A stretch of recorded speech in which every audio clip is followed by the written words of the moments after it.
చాలా చాలా సంతోషకరమైనటువంటి విషయం.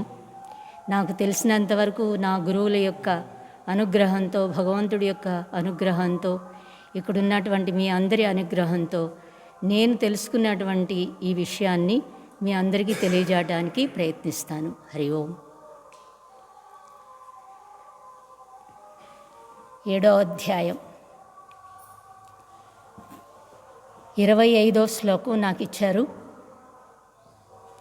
ఏమిటంటే, నాహం ప్రకాశ సర్వస్య యోగమాయా సమావృతః మూఢోయం నాభిజానాతి లోకో మామజమవ్యయం. ఇది 7వ అధ్యాయం, జ్ఞాన విజ్ఞాన యోగం. ఇందులో ఈ శ్లోకంలో అహం సర్వస్య న ప్రకాశ, నేను అంతటా కూడా ప్రకాశించను అని అంటే అందరికీ నేను కనిపించను. మరి ఎవరికి కనిపించరా? లేదు, నా భక్తులకి మాత్రం కనిపిస్తాను అని ఆయన వాళ్ళందరికీ కూడా చెప్పారు. అందరికీ కాదు, కేవలం అజ్ఞానులైనటువంటి వాళ్ళు, మూఢులైనటువంటి వాళ్ళు, ఆసురీ ప్రవృత్తులు అయినటువంటి వారికి, తర్వాత పాపాత్ములకి నేను కనిపించను, నేను వ్యక్తం అవ్వను. అది ఎందుకని? కారణం ఏమిటి అని అంటే, యోగమాయా సమావృత. యోగమాయ, ఆ యోగమాయ అనేటువంటిది అది ఎవరిది అంటే భగవంతుడు సృష్టించింది. అంటే అపరా ప్రకృతి, మాయ, సద్గుణాలతో కూడుకున్నటువంటి ఆ మాయ వలన నేను అందరికీ కనిపించను. ఇది నాదే, నా యొక్క స్వభావమే. నాకు 2 స్వభావాలు ఉన్నాయి. ఒకటి పరాప్రకృతి, ఇంకోటి అపరాప్రకృతి. అదే మాయ, సగుణాలతో కూడుకున్నటువంటి సత్వరజస్తమో గుణాలతో కూడుకున్నటువంటి ఆ మాయ వలన నేను అందరికీ కనిపించను. కానీ నా భక్తులైనటువంటి వాళ్ళకి, నన్ను ఆరాధించే వాళ్ళకి, నన్ను ఉపాసన చేసే వాళ్ళకి మాత్రం కనిపిస్తాను. అది ఎందుకని అంటే, అయం మూఢః లోకః మాం అజః అవ్యయం న అభిజానాతి. మూఢులైనటువంటి ఈ లోకంలో వాళ్ళు, ఈ ప్రపంచంలో వాళ్ళు నా అభిజానాతి, నన్ను తెలుసుకోలేరు. ఎందుకని? నా యొక్క అసలు స్వరూపం తెలుసుకోలేరు. కానీ నేను అవతారం తీసుకున్నట్లుగా, ఇగో నేను కృష్ణుడిని అనేటువంటి ఈ యొక్క శరీరాన్ని తీసుకుని వాళ్ళు నేను అజం అవ్యయం అయినటువంటి నా యొక్క స్వరూపాన్ని తెలుసుకోవట్లేదు. నేను పుట్టేటువంటి వాడిగా, అలాగే మరణించేటువంటి వాడిగా అనుకుంటున్నారు అని మనకి 4వ అధ్యాయంలో చెప్పారు భగవంతుడు. ఎప్పుడైతే ధర్మానికి గ్లాని కలుగుతుందో అప్పుడు నేను అవతరిస్తాను అని కదా. అంతేకాకుండా ఎవరికైతే మహాత్ములకి కష్టాన్ని, అలాగే కష్టాన్ని కలిగిస్తారో అటువంటి వాళ్ళని రక్షించడం కోసం నేను అవతారం తీసుకుని వస్తాను అన్నారు. అవతారం తీసుకోవడం అంటే మనకి అందరికీ పుణ్యపాపాలు ఉండడం వల్ల మనం జన్మ తీసుకున్నాం. మరి భగవంతుడికి కూడా పుణ్యం పాపం ఉన్నదా? ఉంటే ఆయన కూడా అలాగే మనలాగే ఆయన కూడా ఈక్వలా అని అంటే ఆయనకు పుణ్యపాపాలు లేవు. కానీ మన అందరి యొక్క, ప్రపంచంలో ఉన్న వారి అందరి యొక్క పాపాలు, పాపాత్ముల యొక్క పాపాలు, అలాగే పుణ్యాత్ముల యొక్క పుణ్యము, ఈ 2 కలిసి భగవంతుడి యొక్క అవతారాన్ని తీసుకొస్తాయి. ఆ విధంగా భగవంతుడి యొక్క అవతారం ఉంటుంది. కానీ ఆయనకి పుణ్యపాపాలు లేవు. పుణ్యపాపాలకి ఆయన అతీతుడు. అటువంటి భగవంతుడు, అటువంటి ఆయన్ని కానీ ఏమీ తెలియనటువంటి అజ్ఞానులు ఏమనుకుంటారు? ఆయన పుట్టేటువంటి వాడిగా, చనిపోయేటువంటి వాడిగా, అంటే జన్మ మరణాలు ఉన్నటువంటి వాడిగా అందరూ కూడా అనుకుంటున్నారు. ఎందువలనంటే నా యొక్క అసలు తత్వాన్ని తెలుసుకోకపోవడం వలన ఈ విధంగా అనుకుంటున్నారు. నిజానికి నాకు పుట్టుక లేదు, జననం లేదు, అలాగే మరణం కూడా లేదు, 2 లేవు. కేవలం ఎవరు తెలుసుకుంటారు? నా భక్తులైనటువంటి జ్ఞానులు మాత్రమే ఈ విషయం తెలుసుకుంటారు అని ఇక్కడ మనకి చెప్పారు. కానీ అసలైనటువంటిది ఇది ఒక్కటి తీసుకుంటే ఇంతవరకే తెలుస్తుంది జ్ఞానం. కానీ 7వ అధ్యాయం మొత్తం తీసుకోవాలి. ఓకేనండి. ఆ మొత్తం యొక్క సారాంశం చెప్పడానికి ప్రయత్నం చేస్తాను. అలా తీసుకుంటేనే మనకి అర్థమవుతుంది. నిజానికి మొత్తం 18 అధ్యాయాల్ని విడగొట్టారు 6 షట్కాలుగా. మొదటి షట్కం అంటే 6 అధ్యాయాలు కలిపితే షట్కం అవుతుంది. మొదటి 6 అధ్యాయాలు కర్మయోగం. మొదటి షట్కం కర్మయోగం గురించి చెప్పారు. అంటే కర్మయోగం ప్రిడామినెంట్గా ఉంది, మిగతావి కూడా జ్ఞానయోగం ఉంది, అలాగే ప్రయత్నం కూడా ఉంది. అంతే. అక్కడ ముఖ్యంగా తత్వమసి అనే మహావాక్యం ఉంది. మనకి తెలుసు కదా మీ అందరికీ. మహావాక్యాలు 4 ఉన్నాయి. అలా మొట్టమొదటిది తత్ త్వం అసి. ఇది బోధక వాక్యం అని అంటారు. తత్ అంటే ఆ భగవంతుడు, త్వం అంటే నీవు, అసి అంటే అయి ఉన్నావు. ఆ భగవంతుడే నీవు అయి ఉన్నావు అని మనకి భగవద్గీత 18 అధ్యాయాల ద్వారా మనకి తెలియజేస్తున్నారు. ఈ మహావాక్యాలు ఉపనిషత్తుల్లోని వాక్యాలు.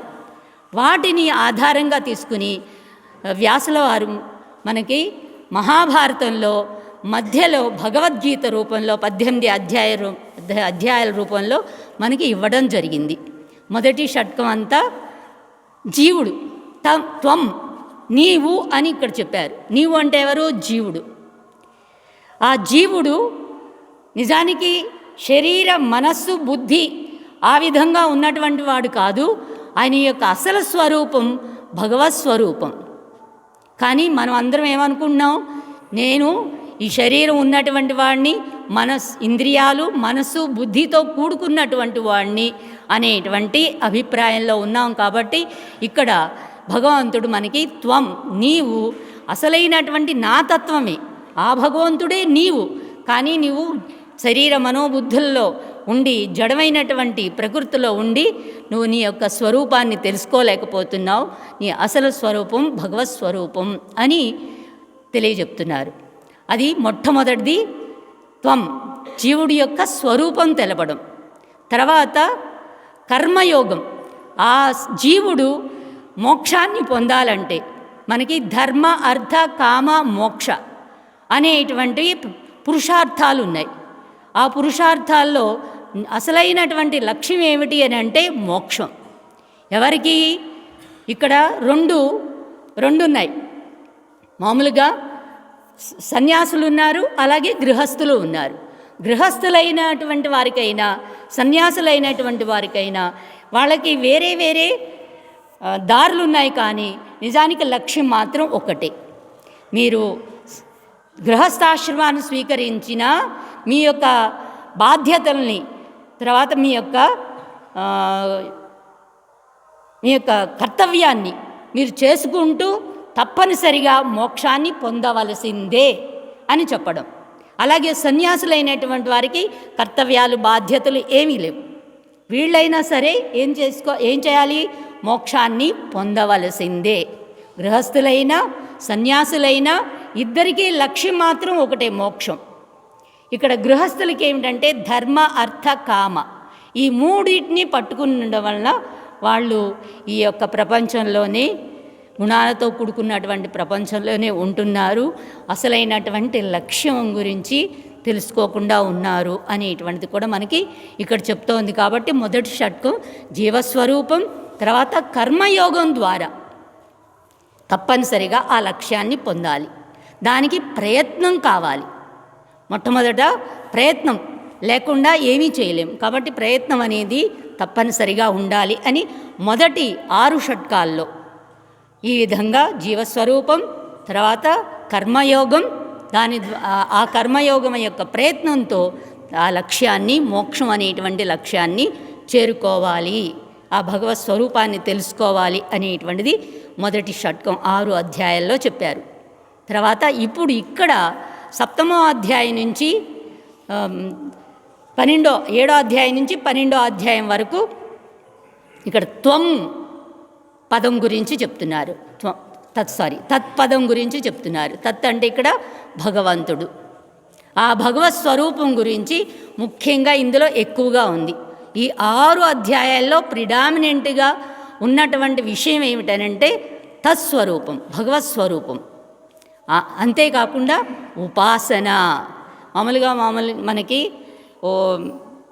వేదాల్లో మొదటి భాగం కర్మకాండ, మధ్య భాగం ఉపాసనాకాండ, చివరి భాగం జ్ఞానకాండ అంటే ఉపనిషత్తులు. అలాగే ఇక్కడ కూడా ఇందులో తత్స్వరూపం భగవంతుడి యొక్క స్వరూపం, తర్వాత ఉపాసన, ఆ భక్తి యోగం అనేటువంటి ద్వారా అంటే ధ్యానం ద్వారా సగుణ ఉపాసన లేదా నిర్గుణ ఉపాసన ద్వారా ఆ భగవంతుణ్ణి ప్రయత్నంతో మనం మన సాధనతో ఆయన్ని పొందాలి. దానికి ఏమిటనంటే జ్ఞాన విజ్ఞాన యోగం, జ్ఞానము విజ్ఞానం ఈ రెండిటి ద్వారా ఆయన తెలియజేయడానికి ప్రయత్నిస్తున్నారు. సగుణ నిర్గుణ ఉపాసన ద్వారా భగవంతుడి యొక్క అనుగ్రహం కూడా కావాలి, ఆయన గ్రేస్, ఆయన యొక్క కృప.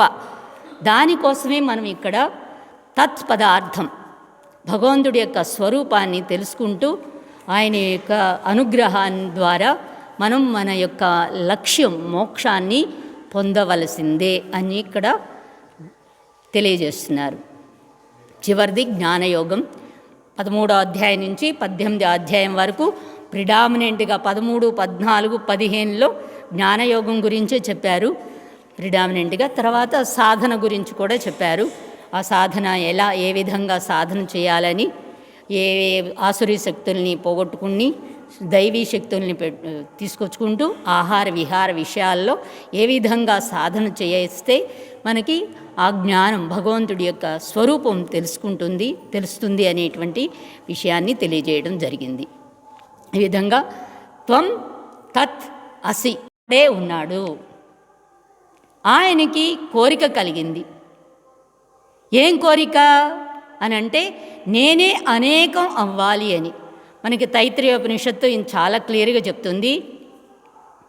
సోకామయత బహుశ్యాం ప్రజాయేతి సతపోతప్యత సతపస్తప్త్వా ఇదం అసృజత. ఇదంతా కూడా కేవలం భగవంతుడు ఒక్కడే ఉన్నాడు. ఆయన బహుశ్యాం ప్రజాయేతి, ఆయనకు కోరిక కలిగింది. సో అకామయత, ఆ కోరిక ఏమిటంటే నేనే అనేకం అవ్వాలి అనేటువంటి కోరిక. దానికి మరి ఏం చేయాలి? ఆయన కోరిక అనేకం అవ్వాలంటే కాబట్టి ఆయనకి మెటీరియల్ కావాలి కదా. ఆయన ఒక్కడే ఉన్నాడు, ఆయనకి జ్ఞానం ఉండాలి. తర్వాత ఆ జ్ఞానంతో తయారు చేయగలిగినటువంటి స్కిల్ కూడా ఉండాలి కదా. రెండు ఉండాలి, జ్ఞానము తర్వాత దాన్ని చేయగలిగినటువంటి స్కిల్ రెండు ఉండాలి. కాబట్టి పదార్థం కావాలి, తర్వాత ఆ జ్ఞానం ఉన్నటువంటి బీయింగ్ కూడా ఉండాలి, రెండు కావాలి. కాబట్టి ఇక్కడ ఆయన బహుశ్యాం ప్రజాయేతి, తనే అనేకం అవ్వాలి అని అనుకున్నప్పుడు సతపోతప్యత, తపస్సు చేశాడు ఆయన. అంటే అంతకుముందు క్రియేషన్ ఎలా ఉందో ఆయన ఒక్కసారి వెనక్కు చూసుకున్నప్పుడు ఆ విధంగా ఎవరెవరి అయితే పాపపుణ్యాలు ఉన్నాయో వాళ్ళందరినీ సృష్టించాడనమాట. అంతే కదా, ఆ పాపపుణ్యాల ప్రకారమే సృష్టి జరుగుతుంది. ఆ విధంగా ఆయన సతపోతప్యత సతపస్తప్త్వా, ఈ విధంగా అవంతా చూసిన తర్వాత తపస్సు చేసిన తర్వాత ఇదగం సర్వమసృజత, ఇదంతా కూడా సృష్టించాడు. మొత్తం ప్రపంచం అంతా కూడా సృష్టించాడు. ఎలా సృష్టించాడు అని అంటే మళ్ళీ మనకి శాస్త్రమే చెప్తుందన్నమాట. ఏమని? ఆయన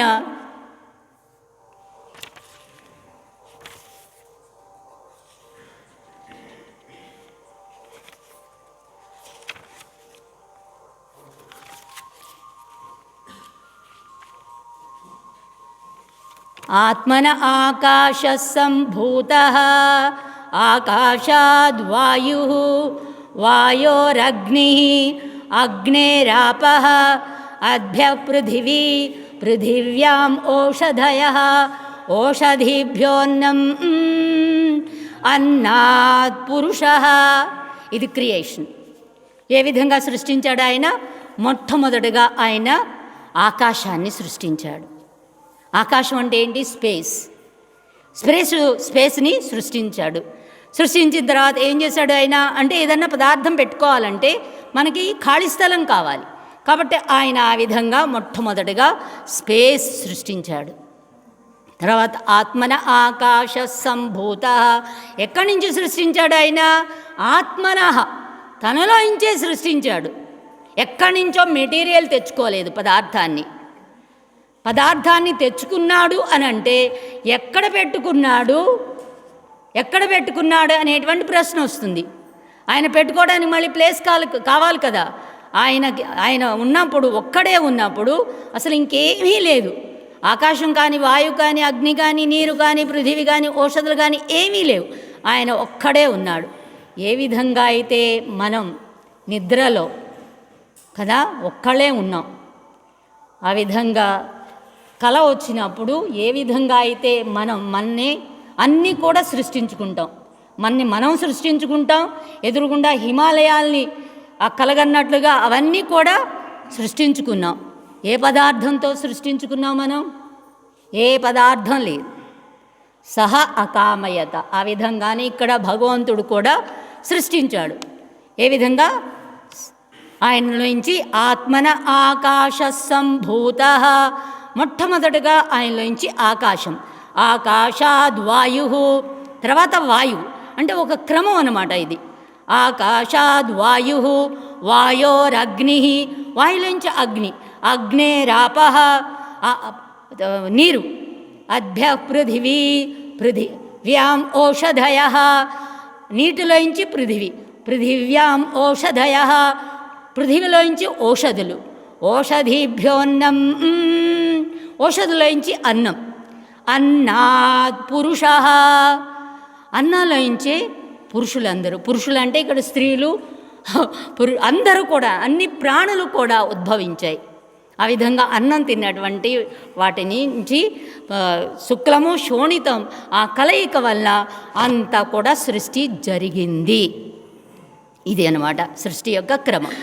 సృష్టించిన తర్వాత ఏం చేశాడు ఆయన? తదేవానుప్రావిశత్, అన్నిటిలోనూ ఆయన ప్రవేశించాడు.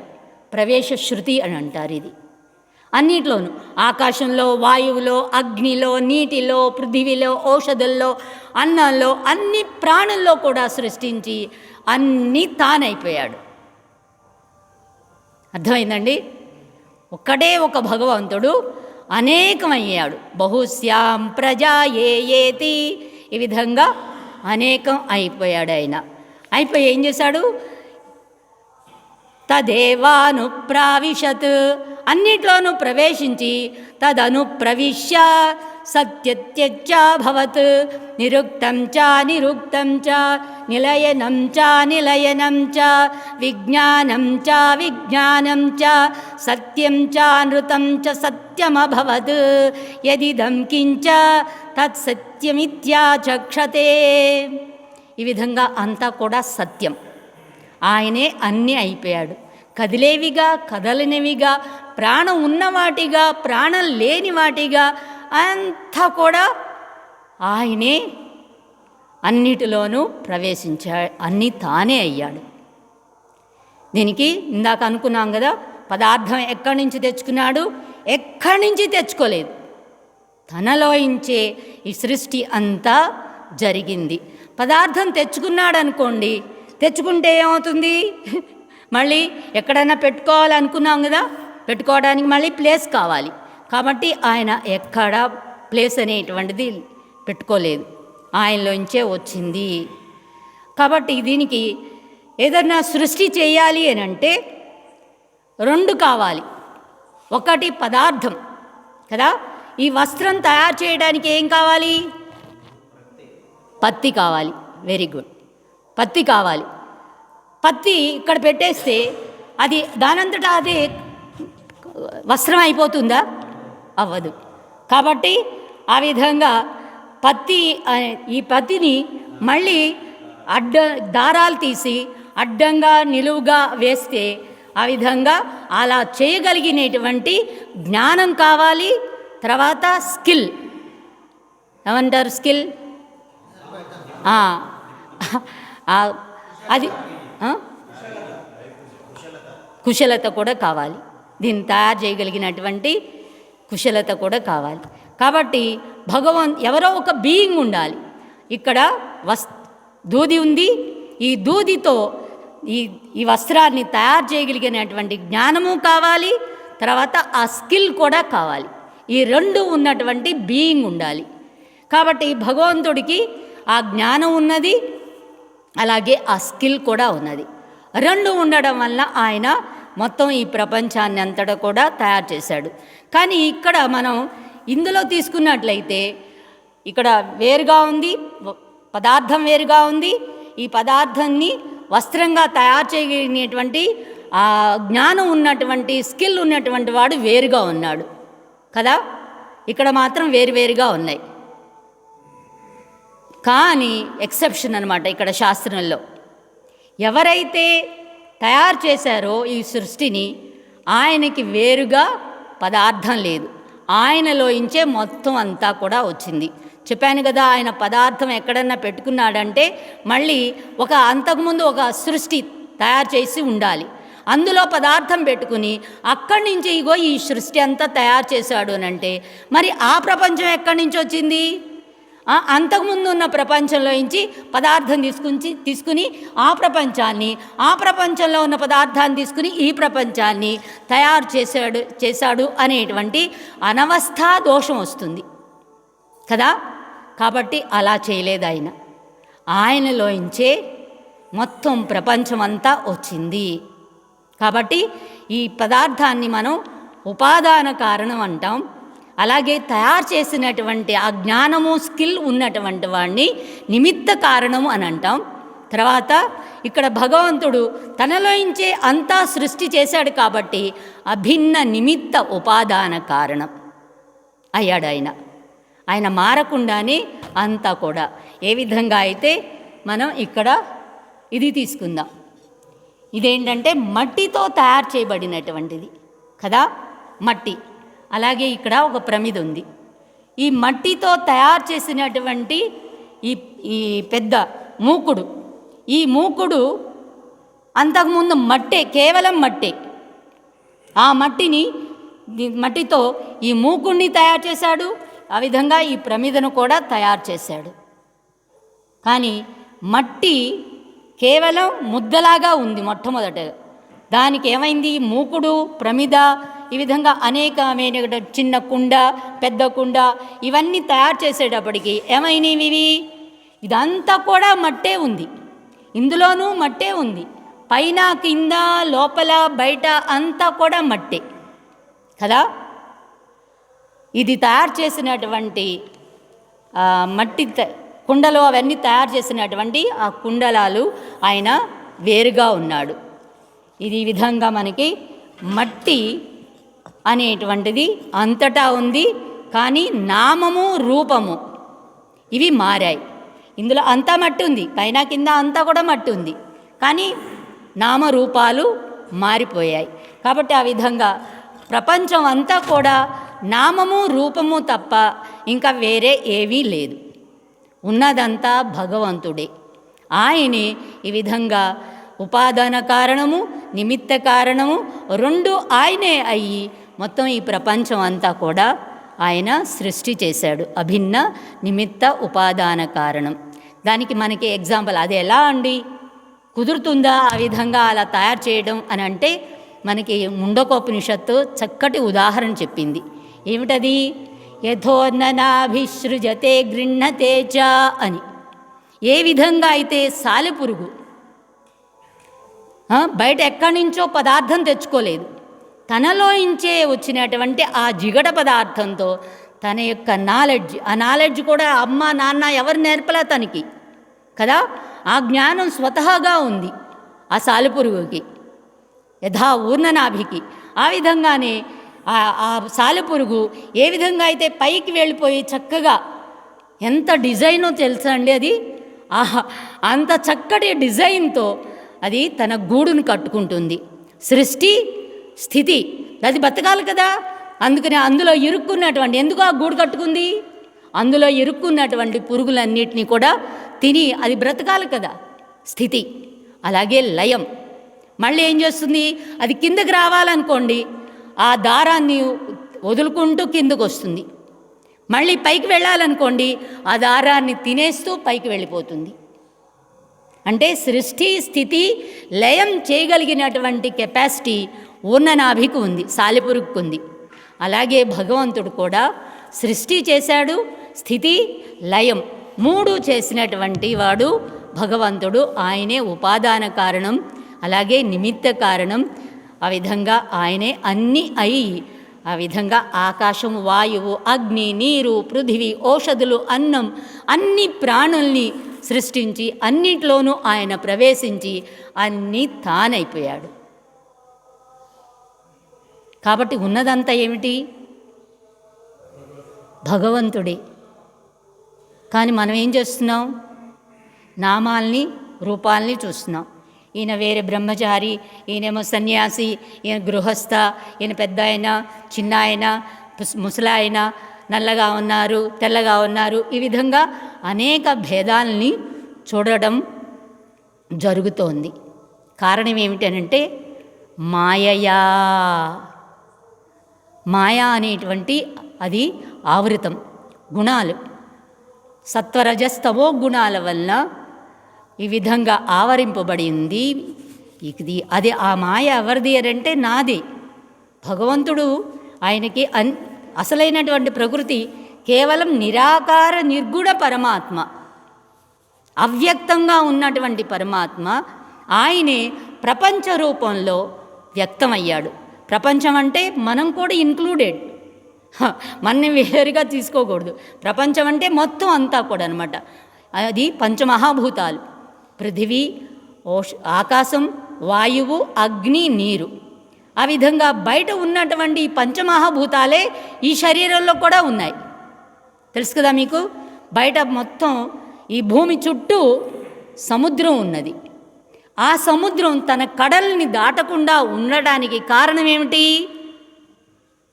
వాయువు ఆ విధంగా తిరగడం వల్ల ఒక ఫ్రిక్షన్ ఏర్పడి అందువల్ల వేడి తయారయ్యి ఆ విధంగా ఆ సముద్రం కడలి దాటకుండా అది తన యొక్క సరిహద్దుల్లోనే ఉన్నది. ఆ విధంగా పృథివీ, దాని చుట్టూ నీరు, సముద్రం చుట్టూ అగ్ని, ఆ అగ్ని చుట్టూ వాయువు. ఇవన్నీ కూడా ఆకాశంలో ఉన్నాయి. ఒప్పుకుంటారు కదా? పంచమహాభూతాలు అన్నీ కూడా ఈ విధంగా ఉన్నాయి. అలాగే శరీరం తీసుకోండి. ఈ శరీరం అంతా కూడా భూమిలో ఉన్నటువంటి అన్నీ ఏమిటి? కాల్షియము, ఐరన్, ఫాస్ఫరస్, ఇవన్నీ కూడా ఎలా అయితే భూమిలో ఉన్నాయో అలాగే ఈ శరీరం కూడా ఈ భూమి యొక్క తత్వం. ఇందులో నీరు 3 వంతులు ఉంది. బయట సముద్రంలో 3 వంతులు నీరైతే ఎలా అయితే ఉన్నదో అలాగే ఈ శరీరంలో కూడా 3 వంతుల నీరు ఉన్నది. ఆ విధంగా ఇది మెయింటైన్ చేస్తుందన్నమాట. ఈ నీరు బయటికి వెళ్ళిపోకుండా కాపాడేది ఏది అని అంటే ఉష్ణం. ఎంత ఉంటుంది మనకి ఉష్ణం? 98.4 కదా డిగ్రీలు ఉంటుంది. ఆ విధంగా ఆ ఉష్ణాన్ని ఆ విధంగా ఉండటానికి కారణం ఎవరు అని అంటే వాయువు. బయట ఉన్నటువంటి వాయువే మన ముక్కు ద్వారా లోపలికి వెళ్ళి ప్రాణ అపాన వాయువులుగా ఈ విధంగా ఈ శరీరంలో ప్రయాణం చేస్తూ ఉన్నాయి కదా. పంచమహాభూతాలు బయట ఎలా ఉన్నాయో అలాగే ఈ శరీరంలో కూడా ఉన్నాయి. ఇది త్వం. అలాగే బయట ఉన్నది తత్. ఆ భగవంతుడే ఈ ప్రపంచ రూపంలోనూ ఈ శరీర రూపంలోనూ ఆయన అంతటా కూడా వ్యక్తం అవుతున్నాడు. కానీ అసలు స్వరూపం ఏమిటి? వ్యక్తం కానిటువంటి స్వరూపం ఆయనది. అసలైనటువంటి స్వరూపం వ్యక్తం కాదు. ఆయన నిర్గుణుడు, నిరాకారుడు. ఏ గుణాలు లేవు, సత్వరజస్తమో గుణాలు లేవు. అలాగే నిరాకారం, ఆకారం లేదు. ఆయన పుట్టేటువంటి వాడు కాదు, అలాగే మరణించేటువంటి వాడు కూడా కాదు. ఆయన ఎప్పటికీ ఉంటాడు. భూత భవిష్యత్ వర్తమాన కాలాల్లో 3 కాలాల్లోనూ ఉంటాడు. కాబట్టి ఆయన సత్యం, సత్ చిత్ ఆనంద స్వరూపుడు. ఆ విధంగా సదేవ సౌమ్య ఇదమ అగ్రే ఆసీత్. సత్ ఆయన అంతకుముందు ఉన్నాడు, సృష్టి జరగకముందు ఉన్నాడు, సృష్టి అయిన తర్వాత కూడా ఉన్నాడు, సృష్టి లైవ్ అయిపోయిన తర్వాత కూడా ఆయన ఉంటాడు. ఈ విధంగా సృష్టి స్థితి లయాలు చేసినటువంటి ఆ భగవంతుడు యొక్క స్వరూపం అది అనేటువంటిది మనకి ఈ విధంగా తెలియజేస్తుంది 7వ అధ్యాయం. ఓకే, సాకార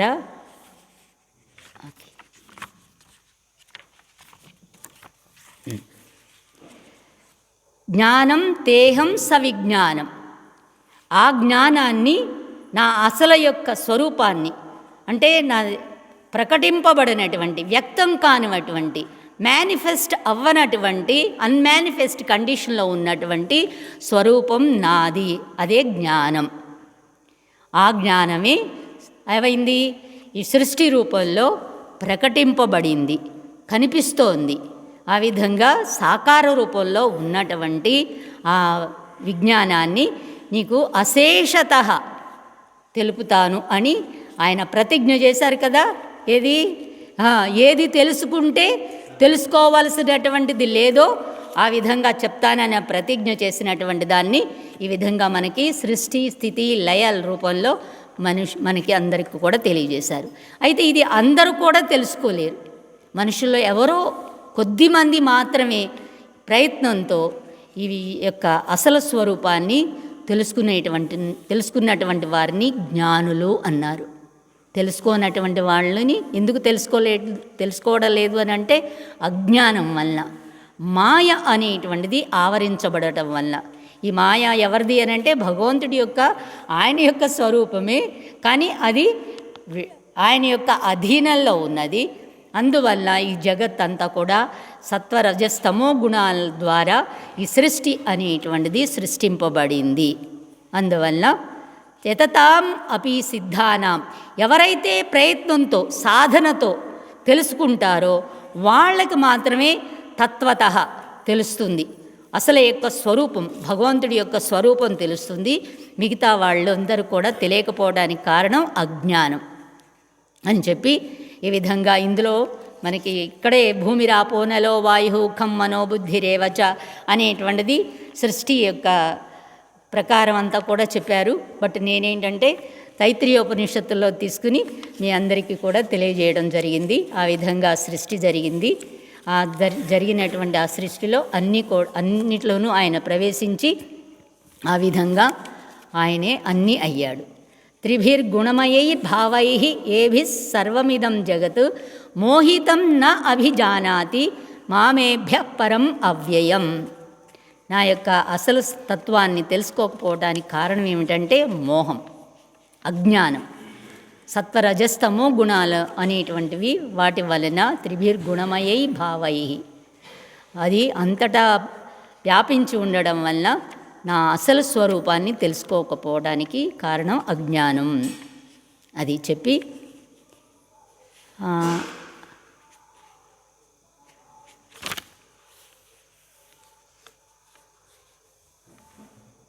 వ్యక్తం అవ్యక్తం ఆపన్నం మన్యతే మాం అబుద్ధయః పరం భావం అజానంతః మాం అవ్యయం అనుత్తమం. వ్యక్తం ఎదురుగుండా వ్యక్తమయ్యేటువంటి, మేనిఫెస్ట్ అయ్యేటువంటిది, అలాగే అవ్యక్తం, వ్యక్తం కానిటువంటిది, అన్మానిఫెస్ట్ కండిషన్లో ఉన్నటువంటిది, అదే నా యొక్క స్వరూపం. నా స్వరూపాన్ని తెలుసుకోకపోవడం వల్ల అందరూ కూడా మాం అవ్యయం అనుత్తమం, ఉత్తమమైనటువంటి వ్యయం కానీ అంటే సృష్టి వికారాలు చెందనటువంటి అటువంటి నా స్వరూపాన్ని తెలుసుకోవాలి అని అంటే జ్ఞానం అనేటువంటిది కావాలి. ఆ జ్ఞానం ఎలా అనేటువంటిది మనకి ఇక్కడ భగవంతుడి యొక్క ఈశ్వర స్వరూపం చెప్పారు. చెప్పి ఉపాసన అంటున్నారు. ఉపాసన అంటే ఏమిటి? ఇక్కడ సగుణ బ్రహ్మ ఉపాసన కానీ లేదా నిర్గుణ బ్రహ్మ ఉపాసన ద్వారా ఈ విధంగా తెలుసుకోవచ్చు. ఏ విధంగా అయినా సరే మొట్టమొదట సగుణ ఉపాసన ద్వారే నిర్గుణ ఉపాసనానికి వెళ్ళాలి. సగుణం చేత్ ధ్యాతవ్యం, నిర్గుణం చేత్ జ్ఞాతవ్యం మనకి శాస్త్రం చెప్పింది. సగుణం అయితే ఏం చేయాలి? దానికి ధ్యానం చేయాలి. ఏ విధంగా? సగుణాలు ఏదో ఒకటి ఈశ్వరుని, ఏదో ఒక ఈశ్వరుని తీసుకోండి, మీకు ఇష్టమైనటువంటి ఒక భగవంతుడి యొక్క స్వరూపాన్ని తీసుకుని ఆ స్వరూపాన్ని తర్వాత ఆయన యొక్క నామము, ఆయన యొక్క రూపము, ఈ రెండిటి ద్వారా మనం కృష్ణ పరమాత్మ లేదా రాముడినో శివుడినో అమ్మవారినో ఈ విధంగా భువనేశ్వరి దేవినో తీసుకుని మనం ఈ విధంగా సగుణోపాసన ద్వారా నెమ్మదిగా నిర్గుణోపాసనకి వెళ్ళాలి. నిరాకార నిర్గుణ పరమాత్మని తెలుసుకోవాలి. ఆ నిరాకార నిర్గుణ పరమాత్మను తెలుసుకోవాలంటే ఏం చేయాలి? జ్ఞాతవ్యం అంటే గురువు దగ్గరికి వెళ్ళి గురువు ద్వారా మనం శాస్త్రాన్ని శ్రవణమే కాకుండా మననం నిధిధ్యాసన ద్వారా మాత్రమే మనకి అసలైనటువంటి ఆ భగవత్ స్వరూపం నిరాకార నిర్గుణ పరమాత్మ యొక్క స్వరూపాన్ని తెలుసుకోవడానికి వీలవుతుంది. లేకపోతే చాలా కష్టం అనేటువంటిది ఇక్కడ చెప్పారు. దానికి ఏం కావాలి అని అంటే భగవంతుడి యొక్క అనుగ్రహం కావాలి. భగవంతుడి యొక్క అనుగ్రహం కావాలంటే ఏం చేయాలి? ఆయనకి సరెండర్ అవ్వాలి. సరెండర్ అంటే ఏంటి? Everything is ఈశ్వరాస్ order. మొత్తం ప్రపంచం అంతా కూడా ఆయన యొక్క ఆజ్ఞ వల్లనే జరుగుతోంది. ఆ ఈశ్వరాజ్ఞ లేనిదే చీమైనా కుట్టదు అనేటువంటిది మన అందరికీ తెలుసు కదా. ఆ విధంగా ఈశ్వరాజ్ఞ వల్లనే ఇదంతా కూడా ప్రపంచం అంతా కూడా నడుస్తోంది. కాబట్టి ఆ ఈశ్వరాజ్ఞ ఆర్డర్, ఆయన యొక్క శాసనం, ఆయన యొక్క లా అనేటువంటి ద్వారా ఇదంతా జరుగుతుంది. కాబట్టి ప్రతి దానిలోనూ కూడా భగవంతుణ్ణి చూడడం అనేటువంటిది నేర్చుకోవాలి. ఆ విధంగా మన యొక్క ప్రయత్నం ఈశ్వర అనుగ్రహం కోసం ఏం చేయాలి? ఆయన యొక్క నామాన్ని అలాగే ఆయన యొక్క రూపాన్ని తీసుకుని నిరంతరం ఆ భగవద్ ఉపాసన చేసినట్లయితే తప్పకుండా ఆ పుణ్యం వలన మనకి నిరాకార నిర్గుణ పరమాత్మని తెలుసుకునేటువంటి మెచ్యూరిటీ వస్తుంది. దానికే ఇక్కడ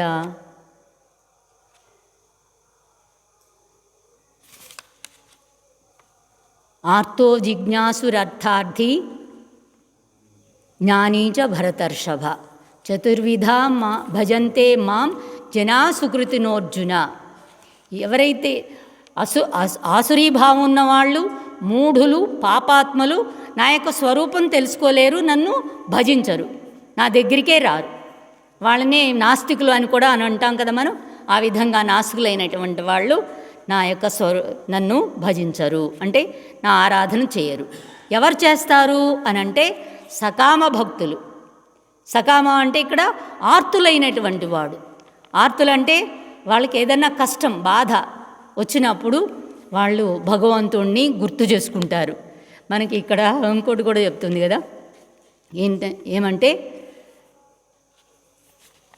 స్వామీజీ కూడా చెప్పారు మొట్టమొదటి రోజున, అన్ని బాధలకి, అన్ని కష్టాలకి, అన్ని దుఃఖాలకి, అన్ని సమస్యలకి కారణం ఏమిటి?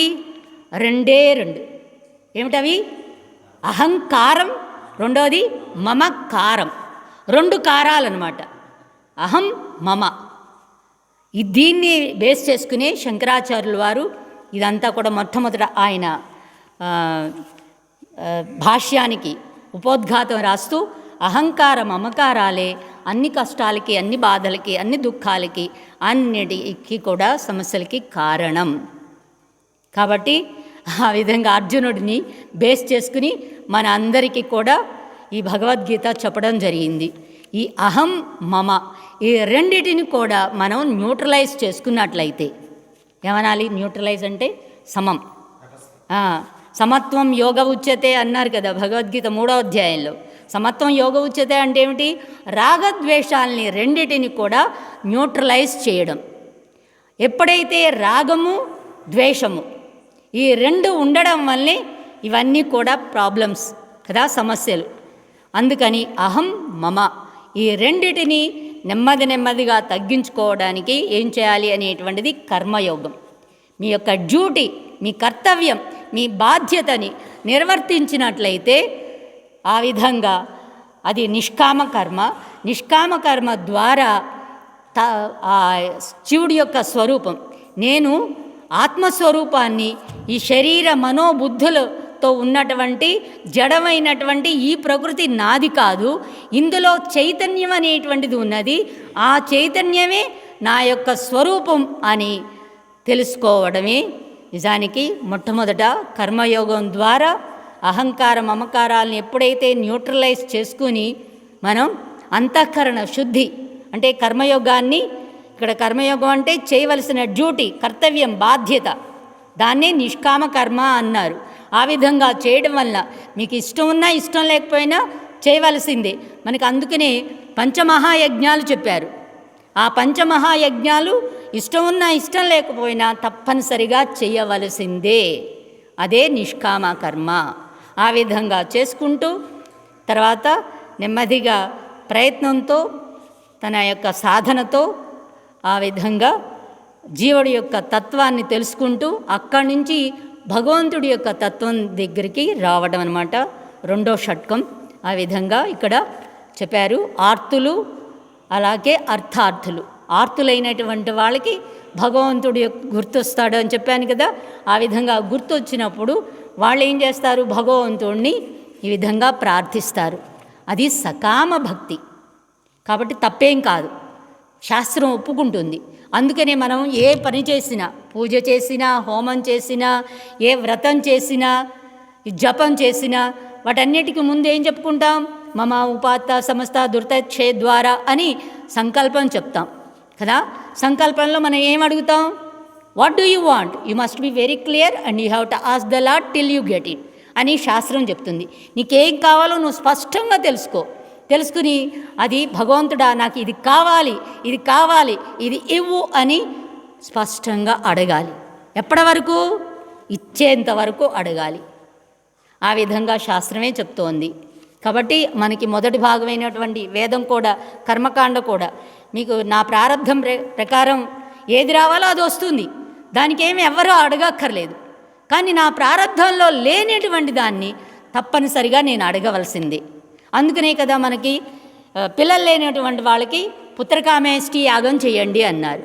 అలాగే డబ్బు లేనటువంటి వాళ్ళకి కరీరి యాగం, వర్షాలు లేకపోతే వరుణయాగం, ఈ విధంగా అనేకమైనటువంటి యజ్ఞయాగాదుల గురించి మనకి మొదటి భాగమైనటువంటి కర్మకాండ వేదం చెప్తోంది కదా. ఆ విధంగా ఆర్తులైనటువంటి వాళ్ళు, అర్థార్థులైనటువంటి వాళ్ళు వాళ్ళ ప్రారంధంలో ఏదైతే లేదో దాన్ని భగవంతుడిని అడిగినట్లయితే తప్పకుండా తీరుస్తాడు అనేటువంటిది కూడా మనకి ఇక్కడ తెలియజేస్తుంది. ఆర్తులు, జిజ్ఞాసులు, అలాగే అర్థార్థులు, తర్వాత జిజ్ఞాసులు. అర్థార్థులు, అర్థ అంటే డబ్బు కావాలి, అది కావాలి, ఇది కావాలి అనేటువంటి కోరికలు. ఆ కోరికలన్నీ కూడా తీర్చుకోవడంలో తప్పు లేదు అని అన్నారు. ఎటువంటివి అని అంటే ఆయనే చెప్పాడు, ధర్మ విరుద్ధం కానిటువంటి కామాలు నేనే అన్నాడు కదా. కాబట్టి మన కోరికలను తీర్చుకోవడంలో తప్పు లేదు. కాబట్టి ఆర్తులైనటువంటి వాళ్ళు, అర్థార్థులైనటువంటి వాళ్ళు భగవంతుణ్ణి కోరుకుంటారు.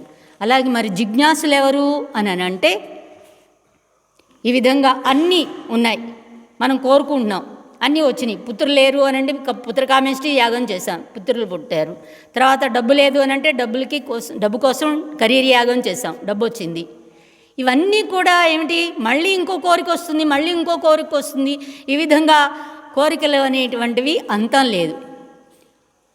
ఈ విధంగా చేస్తూ ఉంటే ఎప్పటికోకప్పుడు అతనికి ఒక జ్ఞానం కలుగుతుంది. ఇవన్నీ కూడా అయిపోయేటువంటివి, నాశనం అయిపోయేటువంటివి, ఏది కూడా పర్మనెంట్ కాదు.